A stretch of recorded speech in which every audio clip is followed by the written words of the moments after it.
स्वागत है आपका हमारे YouTube चैनल मिशन स्टडी पर।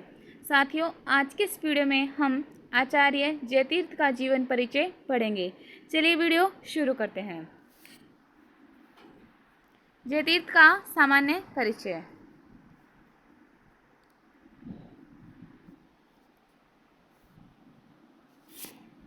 आचार्य जयतीर्थ का जन्म 1345 ईसा पूर्व में हुआ था। आचार्य जयतीर्थ का जन्म स्थान है धोंडोपंत, पंढरपुर के निकट मंगलवेढ़ा, वर्तमान समय में महाराष्ट्र के सोलापुर जिले में।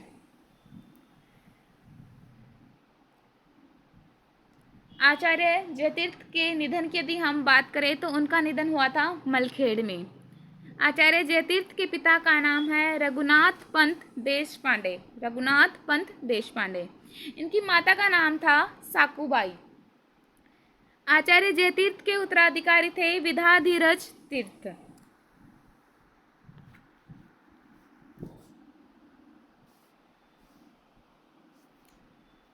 आगे इनकी पारिवारिक जीवन के बारे में जानकारी लेते हैं। उनके पिता सैन्य पद और महत्व के एक कुलीन व्यक्ति थे। धोंडोपंत संपन्नता में पले बढ़े। उनका खेल विशेषकर घुड़सवारी के प्रति विशेष झुकाव था। 20 साल की उम्र में भीमा नदी के तट पर तपस्वी अक्षोभ्य तीर्थ से आकस्मिक मुठभेड़ के बाद उनमें एक परिवर्तन आया, जिसके कारण उन्हें अपना पूर्व जीवन त्यागना पड़ा, लेकिन अपने परिवार के विरोध के बिना नहीं। आगे देखते हैं। बहुत विचार विमर्श के बाद उनका परिवार मान गया और बाद में उन्हें अक्षोभ्य तीर्थ द्वारा द्वैत संप्रदाय में दीक्षित किया गया। उनके बारे में बताया गया है कि उन्हें अक्षोभ्य तीर्थ द्वारा द्वैत संप्रदाय में दीक्षित किया गया, जिन्होंने उनका नाम जयतीर्थ रखा। कई बार कंपटीशन एग्जाम में क्वेश्चन पूछा गया है कि उनको जयतीर्थ नाम किसने दिया था। धोंडोपंत जी को जयतीर्थ नाम किसने दिया था? उनको यह जयतीर्थ नाम अक्षोभ्य तीर्थ द्वारा देव संप्रदाय में दिया गया था। जयतीर्थ 1365 में अक्षोभ्य के उत्तराधिकारी बने।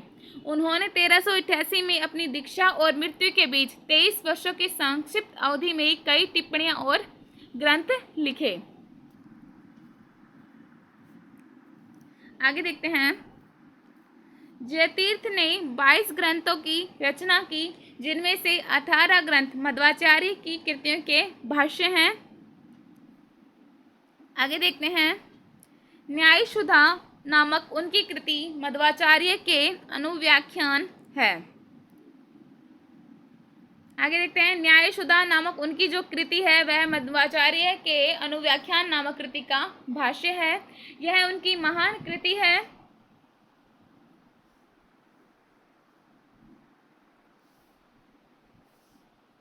इसमें लगभग 24,000 श्लोक हैं, जिनमें मीमांसा और न्याय दर्शन से लेकर बौद्ध और जैन आदि विविध दर्शनों की आलोचना की गई है और द्वैत दर्शन को स्थापित किया गया है। आगे देते हैं। तत्व प्रकाशिका टीका, ब्रह्मसूत्र भाष्य टीका, श्रीमन्याय सुधा अनुव्याख्यान टीका, न्याय विवरण टीका, प्रमेय दीपिका गीता भाष्य टीका, न्याय दीपिका गीता तात्पर्य टीका, तत्व संख्यान टीका, तत्व विवेक टीका, तत्वोद्घोत टीका, विष्णुत्व निर्णय टीका, मायावाद खंडन टीका, प्रपंच मिथ्यात्व अनुमान खंडन टीका, उपाधि खंडन टीका, कर्म निर्णय टीका, प्रमाण लक्षण टीका, कथा लक्षण टीका, ईशावास्योपनिषद भाष्य टीका।